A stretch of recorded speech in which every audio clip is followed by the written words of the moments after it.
सावित्री चौधरी, भारतीय teacher training college जो हमारा YouTube चैनल है उसके माध्यम से मैं आपका स्वागत करती हूँ और आपसे मेरा ये विनम्र अनुरोध है कि आप मेरे चैनल को ज़रूर से ज़रूर सब्सक्राइब करें।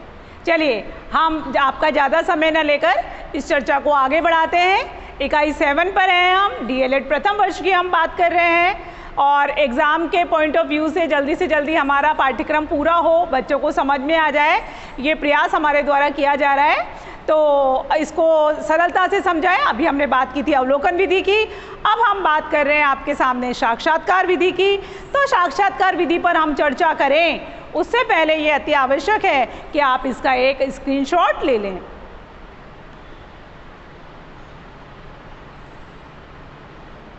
हम अवलोकन के बाद आज चर्चा करेंगे साक्षात्कार विधि पर। साक्षात्कार विधि क्या होती है? तो हम ये कह रहे हैं, आपने अंग्रेजी का एक शब्द सुना होगा या आपस में चर्चा करते हुए लोगों को सुना होगा, यूथ को सुना होगा, आपस में कहते हैं कि हम इंटरव्यू देने जा रहे हैं, हमारा इंटरव्यू है, हमारा इंटरव्यू अच्छा रहा। तो ये जो अंग्रेजी शब्द है इंटरव्यू, उसी का पर्याय है साक्षात्कार। अगर हम अर्थ पर बात करें तो अगर हम अर्थ पर बात करते हैं तो इसको हम कह सकते हैं साक्षात्कार एक उद्देश्यपूर्ण परिचर्चा है। कैसी है? उद्देश्यपूर्ण। एक उद्देश्य को ध्यान में रखा गया है और टेबल के आसपास बैठे हुए लोग आपस में किसी विषय को लेकर किसी घटना को लेकर बात कर रहे हैं, लेकिन वो चर्चा क्या है? उद्देश्यपूर्ण है। फिर आप देखेंगे, मैंने बताया कि और क्या इसके अर्थ हो सकते हैं। चलिए व्हाइट बोर्ड की ओर चलते हैं। देखिए, साक्षात्कार का सबसे पहले हम अर्थ की बात करेंगे, फिर परिभाषा की बात करेंगे। अब कहा हमने, सबसे पहले इसको हम क्या कह सकते हैं? साक्षात्कार को इंटरव्यू जो अंग्रेजी शब्द है उसका पर्यायवाची है, आप सब परिचित हैं। अब देखें, उद्देश्यपूर्ण परिचर्चा, कि कोई भी अगर चर्चा हो रही है किसी विषय पर, किसी व्यक्ति पर, घटना पर, तो उसको उद्देश्य को हमने ध्यान रखा है। फिर देखेंगे पारस्परिक मानसिक सर्वेक्षण। देखिए, इसको ये भी कह सकते हैं, इसका अर्थ ये भी हो सकता है पारस्परिक दो व्यक्ति हैं, दो से ज़्यादा भी हो सकते हैं। जब हम प्रकार में पढ़ेंगे तो इस पर डिटेल से बात करेंगे। पारस्परिक मानसिक सर्वेक्षण, और क्या बोल सकते हैं? पारस्परिक दृष्टि निरीक्षण। इन सब से एक ही तात्पर्य है, ये सब शब्द साक्षात्कार को इंगित करते हैं, साक्षात्कार के बारे में ही कहते हैं। देखिए, एक परिभाषा है, साक्षात्कार एक प्रकार से या एक तरह से मौखिक तरह की एक प्रश्नावली है। मौखिक, लिखित नहीं है, आपको उत्तर लिखना नहीं है उसमें। जो सामने व्यक्ति बैठा हुआ है जिसका हम साक्षात्कार ले रहे हैं उसे लिखना नहीं है, हम पूछ रहे हैं। लिखने का कार्य तो जो साक्षात्कारकर्ता स्वयं लिखता जाता है। तो साक्षात्कार एक प्रकार से मौखिक तरह की प्रश्नावली है। इसके अंतर्गत उत्तर लिखने के स्थान पर आमने सामने की स्थिति में मौखिक जो विषय होता है, शब्द पर हम गौर करेंगे। मैं आपको पहले बता चुकी हूँ, विषय का मतलब होता है सब्जेक्टी, जिसका साक्षात्कार लिया जा रहा है, उसको हमने यहाँ पर क्या बोला है? विषय। देखिए, विषय मौखिक उत्तर देता है और जो साक्षात्कार करता है उसको राइट डाउन करता जाता है, लिखता जाता है। पर चर्चा हमेशा, प्रकार कोई सा भी हो, व्यक्ति कोई सा भी हो, घटना कोई सी भी हो, समूह कोई सा भी हो, पर हमेशा साक्षात्कार होता उद्देश्यपूर्ण है। चलिए, अब हम बात करेंगे सरल भाषा में कि क्या मतलब होता है। अब मैं एक छोटे से उदाहरण के माध्यम से आपको समझाती हूँ कि हम जब बीमार होते हैं तो डॉक्टर के पास जाते हैं। डॉक्टर के पास जा रहे हैं तो डॉक्टर से हम चर्चा करते हैं। डॉक्टर पूछता है क्या हुआ है, कब से बीमारी है, कैसे बीमारी है, क्या हुआ है, कि कहाँ से आपने दवाइयाँ ली है, ये ऐसा क्यों हो गया, आपकी फैमिली में तो कुछ ऐसा नहीं था। तो आप देखेंगे ये भी एक प्रकार का साक्षात्कारी है, जिसमें क्या किया जा रहा है? आपसे उद्देश्यों को ध्यान में रखते हुए आपका रोग जो है उसको दूर करने के उद्देश्यों को ध्यान में रखते हुए आपसे वो डॉक्टर चर्चा कर रहा है। आप आमने सामने बैठे हुए हैं दोनों, और वो प्रश्न पूछता है और आप प्रश्न का मौखिक रूप से उत्तर देते हैं, और वो जिस भी उद्देश्य से ये प्रश्न पूछता है वो उन उद्देश्यों को ध्यान में रखता है और फटाफट से क्या कर देता है, पर्चे पर आपकी दवाइयाँ लिख देता है। प्रिस्क्रिप्शन पर फटाफट आपका प्रिस्क्रिप्शन तैयार हो जाता है कि आपको कौन सी दवाई, कौन सी गोली, कौन सी सिरप, कौन सा कैप्सूल कब और कहाँ खाना है। तो ये होता है साक्षात्कार, इसे बोलते हैं उद्देश्यपूर्ण परिचर्चा। तो एक छोटे से उदाहरण के द्वारा मैंने बताई। आप देखेंगे हम साक्षात्कार के माध्यम से अनेक सूचनाएं, अनेक तथ्य, अनेक जानकारियों का भी आपस में आदान प्रदान कर सकते हैं। अगर सरल शब्दों में बोले तो ये एक अंतःक्रिया है जो दो व्यक्तियों के मध्य चलती है या दो से अधिक व्यक्तियों के मध्य चलती है। तो ये एक अंतःक्रिया है और एक परिचर्चा है जो दो या दो से अधिक व्यक्तियों के मध्य चलती है। आप देखेंगे सामाजिक कार्यकर्ता है, दूरदर्शन है और बहुत सारे पैनल डिस्कशन है, टीम वर्क कोई काम करता है, आप उस पर देखेंगे बहुत सारे लोगों को उसमें जोड़ा जाता है। चलिए अब हम बात करेंगे यहाँ पर साक्षात्कार के तत्व और चरण की। भाई साक्षात्कार में सबसे पहले क्या किया जाता है? जैसे मैं किसी का साक्षात्कार ले रही हूँ तो मैं क्या करूँगी, साक्षात्कारकर्ता जो है वो क्या करेगा? तो यहाँ पर हम बात कर रहे हैं कि वो सबसे पहले देखो, कोई भी अचानक कोई अनजान व्यक्ति आपसे पूछे क्या नाम है आपका, ये काम आपने क्यों किया, ये घटना कैसे घटित हुई, आप ऐसे, तो आप थोड़े से क्या हो जाएंगे, आप संकोच वाले हो जाएंगे, आपको डर सा लगने लगेगा। तो साक्षात्कार विधि का जब भी साक्षात्कारकर्ता प्रयोग करता है, सबसे पहले सामने वाले व्यक्ति से या व्यक्तियों से घनिष्ठ संबंध स्थापित करता है।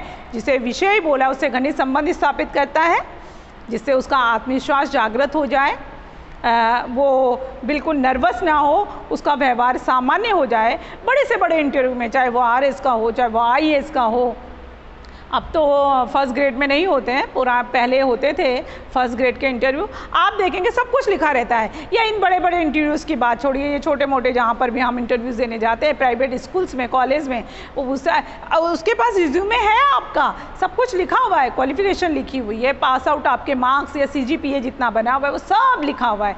लेकिन जब इंटरव्यू का नाम आता है तो हमारी जो हार्ट बीट होती है वो थोड़ी सी बढ़ जाती है। तो उसको सामान्य करने के लिए, वो वहाँ बैठा व्यक्ति भी समझता है इस बात को, तो उसको सामान्य करने के लिए आप देखेंगे वो आपसे नाम, आपके पिताजी का नाम, आपकी क्वालिफिकेशन, आपने कहाँ पहले काम किया था, ये सब पूछता है। तो ये सब पूछते पूछते हमारी हार्ट बीट क्या हो जाती है, थोड़ी सामान्य हो जाती है। तो यहाँ पर आप देखेंगे साक्षात्कार का तत्व या चरण सबसे पहले ये है, जिस भी साक्षात्कारकर्ता, जिस भी व्यक्ति का, समूह का, संस्था का या व्यक्तियों के किसी समूह का जब साक्षात्कार लेता है तो सबसे पहले उसके साथ घनिष्ठ संबंध स्थापित करता है, जिससे विषयी कोई बात छुपाए नहीं, गोपनीय जानकारी भी उसे प्राप्त हो जाए, किसी प्रश्न का उत्तर वो टाले नहीं।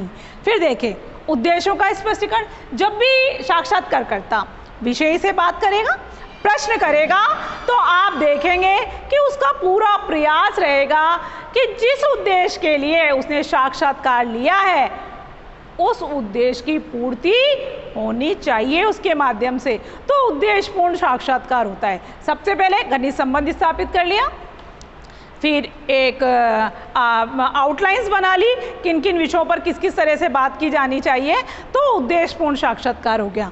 फिर आप देखेंगे यहाँ पर मूल साक्षात्कार। मूल साक्षात्कार से यहाँ पर तात्पर्य है कि आप बिल्कुल बेसिक जो है, बेसिक नॉलेज जो लेना चाहते हैं उससे आप शुरू करेंगे और धीरे धीरे धीरे धीरे जिस विषय पर आप आना चाहते हैं आप उस विषय पर आ जाएंगे। फिर देखेंगे साक्षात्कार का समापन। धीरे धीरे सरल से कठिन की ओर बढ़ते हुए, धीरे धीरे सामान्य विषयों से, सामान्य चर्चा से कठिन की तरफ बढ़ते हुए, चेतन से अचेतन की तरफ बढ़ते हुए, उसके मन से, उसके हृदय से, उसके दिमाग से, जिस भी बात से आप समझ जाए, मैं उस शब्द का इस्तेमाल कर रही हूँ आपके सामने, उसके अचेतन से धीरे धीरे से वो बातें निकलवाई जाती हैं जो उसके व्यवहार को असामान्य कर देती हैं। जो उसे कार्य करने या ना करने के लिए विवश कर देती हैं। तो आप देखेंगे इस प्रकार साक्षात्कारकर्ता को पहले पूर्व में साक्षात्कार कैसे लिया जाना चाहिए, जिसमें बाइसेस नहीं होने चाहिए, उसका प्रशिक्षण दिया जाता है। प्रशिक्षित होकर यदि कोई साक्षात्कारकर्ता आया है तो आप देखेंगे निश्चित तौर पे वो अपने पैनल जो परिचर्चा है उसमें सफल होगा और साक्षात्कार के जो उद्देश्य उसने निर्धारित किए हैं उसमें वो सफल हो जाएगा। धीरे धीरे हम समापन की ओर बढ़ते हैं कि ये साक्षात्कार का समापन, उसके भी नियम होते हैं कि साक्षात्कार का समापन कैसे करना है। साक्षात्कार जिसका हम ले रहे हैं, जिसे हम विषय कह रहे हैं, अगर वो उठ के वहाँ से जाए तो उसका मनोभाव कैसा होना चाहिए। देखिए अभी हमने चर्चा की थी अर्थ पर, परिभाषा पर, फिर साक्षात्कार के तत्व या चरण पर, मतलब स्टेप या फैक्टर, इस पर। अब हम बात कर रहे हैं अच्छे साक्षात्कार की क्या विशेषताएं होनी चाहिए। अच्छे साक्षात्कार की क्या विशेषताएं होनी चाहिए।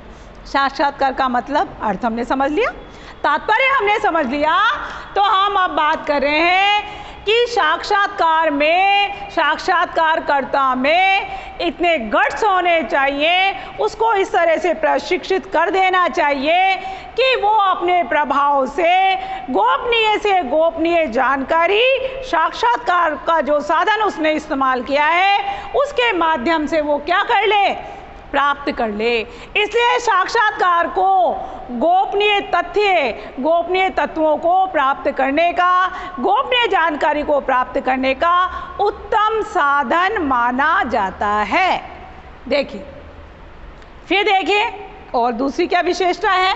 अनुसंधान का उद्देश्य प्रत्यक्ष स्पष्ट। साक्षात्कारकर्ता जो है वो क्या कर सकता है, शोध का जो उद्देश्य है उसे प्रत्यक्षता मतलब स्पष्ट रूप से क्लियर कर सकता है कि मैं आपसे जो जानकारी प्राप्त कर रहा हूँ वो इस उद्देश्य को लेकर जानकारी प्राप्त कर रहा हूँ। आपसे जो मैं जानकारी लूँगा, जो प्रश्न पूछूंगा, जो मुझे उत्तर प्राप्त होंगे, जो आप मुझे जानकारी देंगे, वो आपकी जानकारी गोपनीय रखी जाएगी, किसी स्थिति में भी लीक नहीं की जाएगी, किसी को भी उसको नहीं दी जाएगी, उसको विश्वास में लेकर, और वास्तव में ऐसा होता भी है।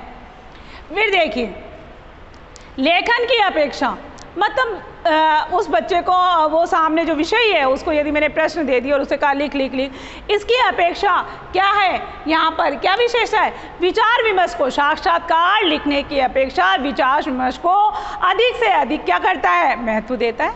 विचार विमर्श के द्वारा बहुत सारी बातें चेतन में जो नहीं है, अचेतन में है, अर्धचेतन में, वो भी निकलकर कई बार बाहर आ जाती हैं। संबंधित घटनाएं बाहर आ जाती हैं यदि संबंधित वातावरण उन्हें मिल जाता है या अनुकूलित वातावरण उन्हें मिल जाता है। देखिए फिर हम बात करें अब क्या विशेषता होती है। विशेषता भी हो गई, महत्व भी होगी, इसकी उपयोगिता भी हो गई। आप देखें तो एक तरफ से इच्छा, साक्षात्कारकर्ता, भाई मैंने प्रश्नावली भेजी डाक के माध्यम से, प्रश्नावली, प्रश्नों की श्रृंखला, बाद में बात करेंगे इसके बारे में, पहले विषय से संबंधित हम बात करते हैं। देखो क्या कहा इन्होंने, इच्छा अनुसार। साक्षात्कारकर्ता इच्छा अनुसार सभी प्रश्नों के उत्तर विषय से प्राप्त कर सकता है क्योंकि वो सामने बैठा है। अगर आपने प्रश्नावली भेजी है डाक के माध्यम से और वो वापस आई है, अब विषय की मर्जी है जिनके पास आपने भेजी है कि वो कुछ प्रश्नों का उत्तर देते हैं तो ठीक है, छोड़ देते हैं तो ठीक है।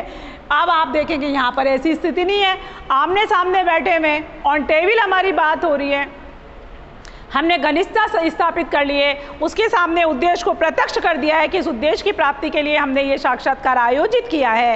तो आप देखेंगे कि वो प्रश्न छोड़ ही नहीं सकता, घुमा फिराकर साक्षात्कार करता, क्योंकि वो ट्रेंड है। साक्षात्कार करता उन प्रश्नों का उत्तर प्राप्त कर लेता है जो उसकी उद्देश्य की पूर्ति के लिए आवश्यक होते हैं। फिर देखिए और साक्षात्कार प्रश्नावली है, प्रश्नावली में प्रश्नों को पढ़ना पड़ेगा, इसका मतलब शिक्षित लोगों के लिए प्रयोग होगी। फिर देखें उसके उत्तर हमें लिखने पड़ेंगे, इसका मतलब बच्चे को लिखना आना चाहिए। लेकिन साक्षात्कार आप देखेंगे सबसे बड़ी उपयोगिता और महत्व इसका ये है, इसकी विशेषता ये है कि बच्चों के लिए और अशिक्षित लोगों के लिए ये सबसे अच्छा साधन है, सबसे अच्छा माध्यम है सूचनाओं निकालने का, क्योंकि आप बोलते जाइए वो बताता जाएगा, आप लिखते जाइए। तो अशिक्षित लोगों के बारे में यदि आपको कोई जानकारी प्राप्त करनी है, उनसे संबंधित सर्वे करना है, दृष्टिकोण जानना है, या बच्चे आपका सैंपल हैं या अशिक्षित लोग आपका सैंपल हैं, तो आप इस साधन को इस्तेमाल कर सकते हैं जिसका नाम साक्षात्कार है। अब ये आपको सही निष्कर्ष प्राप्त कराएगा। अब देखिए, अब हम बात करेंगे उपयोग की। भाई साक्षात्कार का उपयोग कहाँ कहाँ कैसे कैसे किया जाता है, देखेंगे। हम कह रहे हैं, सबसे पहले लाइन ही हमारी ये है कि अनेक व्यवहारिक परिस्थितियों में, काल्पनिक नहीं, यथार्थ वाली, अनेक व्यवहारिक परिस्थितियों में हम साक्षात्कार का प्रयोग कर सकते हैं। देखिए कैसे कर सकते हैं, शिक्षक कैसे कर सकता है। एक एक छोटे छोटे विषय को लेकर चलते हैं। शिक्षकों द्वारा छात्रों से और अभिभावकों से सूचनाओं को प्राप्त करवाया जा सकता है। बहुत सारी सूचनाएं, देखो शिक्षक है, छात्र से अभिभावकों तो बहुत सारी सूचनाएं निकलवा सकता है। उनको बुला लिया, भाई आज पेरेंट्स टीचर मीटिंग है, बुला लिया, सामने बैठा लिया, बहुत सारी बातें प्राप्त। छात्र को बुला लिया, उससे चर्चा करने लगे, बहुत सारी बातें निकल कर सामने आ जाएंगी जो उसके उद्देश्य की पूर्ति करती होंगी। फिर देखो प्रधानाचार्य, अब हेडमास्टर है, हेडमिस्ट्रेस है, प्रिंसिपल है, वो क्या करेगा, वो विषय से संबंधित अपने जो कनीज हैं, अपना जो स्टाफ है, अपनी जो फैकल्टी है, उससे विषय से संबंधित, उनके कार्यों से संबंधित सूचनाएं आसानी से साक्षात्कार के माध्यम से प्राप्त कर लेता है। फिर देखेंगे अनेकों प्रतिक्रियाएं भी साक्षात्कार के माध्यम से जानी जा सकती हैं और बहुत आसानी से जानी जा सकती हैं। आप देखेंगे धैर्य है, आत्मविश्वास है, दया का भाव है, सहनशीलता है, ऐसी बहुत सारी कि देखें कितना धैर्य है, कितना पेशेंस है इस व्यक्ति में। जब कभी आर्मी, नेवी या एयरफोर्स में जब इंटरव्यू होते हैं तो एक साइकोलॉजी का टेस्ट होता है। अब बताइए, फिजिकल टेस्ट हो गया, मैं बिल्कुल ठीक हूँ, मुझे कोई रोग नहीं है, मेरा आई साइट जो आई विज़न है वो बिल्कुल फर्स्ट क्लास है, 6/6 जो भी होता है वो सब बढ़िया है, और फिजिकली भी मैं फिट हूँ, रिटर्न में भी मेरा पास हो गई हूँ, इंटरव्यू भी हो गया है, साइकोलॉजिकल टेस्ट होता है। भाई क्यों करवाए जाते हैं मनोवैज्ञानिक परीक्षण? ऐसा नहीं हो कि जो बंदा इतनी सारी स्टेप पार करके गया है, एक तोप की गोली, एक तोप की आवाज़ से या एक बंदूक की गोली से क्या हो जाए, चित्त हो जाए, इसलिए वो मनोवैज्ञानिक परीक्षण करवाए जाते हैं। तो आप ये देखेंगे ये है साक्षात्कार, ये प्रतिक्रियाएं हैं। क्या प्रतिक्रियाएं कर रहा है, उससे उसके धैर्य का, उसके आत्मविश्वास का, उसके साहस का हमें मालूम पड़ जाता है। गुणों की क्या प्रतिक्रियाएं इसके प्रति, क्या करेगा वो, अगर ऐसी स्थितियां उसके प्रति बन गई तो वो क्या करेगा। यदि वो प्लेन चला रहा है और प्लेन में कोई इंजन फेल हो गया या टेक्निकल कोई खामी आ गई तो उस समय वो क्या पेशेंस रखेगा, घबरा जाएगा क्या। तो इसलिए मनोवैज्ञानिक परीक्षण कराए जाते हैं और वो साक्षात्कारी है जो व्यक्ति की इन प्रतिक्रियाओं को पता लगा सकते हैं। फिर देखें आप जनगणना। जनगणना हर एक 10 साल बाद, आप देखेंगे हर एक 10 साल बाद क्या होती है, जनगणना होती है। जनगणना में क्या होता है, व्यक्ति की आर्थिक सामाजिक स्थिति का पता लगाया जाता है। आपसे पूछते हैं आपके परिवार में कितने सदस्य हैं, फ्रीज, टीवी, कार, गैस, जो भी है, एसी, इन्वर्टर आपके घर में है या नहीं है। तो ये देखेंगे, आप वो लेकर आता है और आपसे पूछता जाता है, आप बताते जाते हैं, वो लिखता जाता है। तो आप देखेंगे कि जनगणना में भी आप साक्षात्कार का बहुत अच्छी तरह से प्रयोग कर सकते हैं। फिर देखिए मनोवैज्ञानिक अध्ययन विधि, अभी हमने चर्चा की थी इसकी जब मैंने आर्मी या नेवी का आपके सामने उदाहरण दिया था। आप देखेंगे जो मनोवैज्ञानिक अध्ययन विधि है उसमें भी चेतन से हटकर, परे हटकर हम अचेतन की जब बात करते हैं तो आप देखेंगे बहुत सारी सूचनाएं हम प्राप्त कर लेते हैं।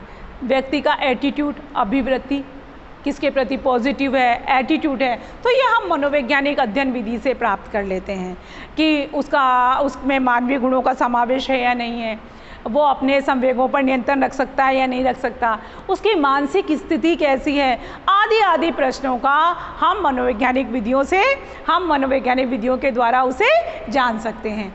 और भी बहुत सारे हैं, देखिए आप गुणों का तो परीक्षण होता ही होता है, प्रतिक्रियाओं का परीक्षण भी होता है, साथ में आप देखेंगे जो अचेतन है उसका भी परीक्षण होता है।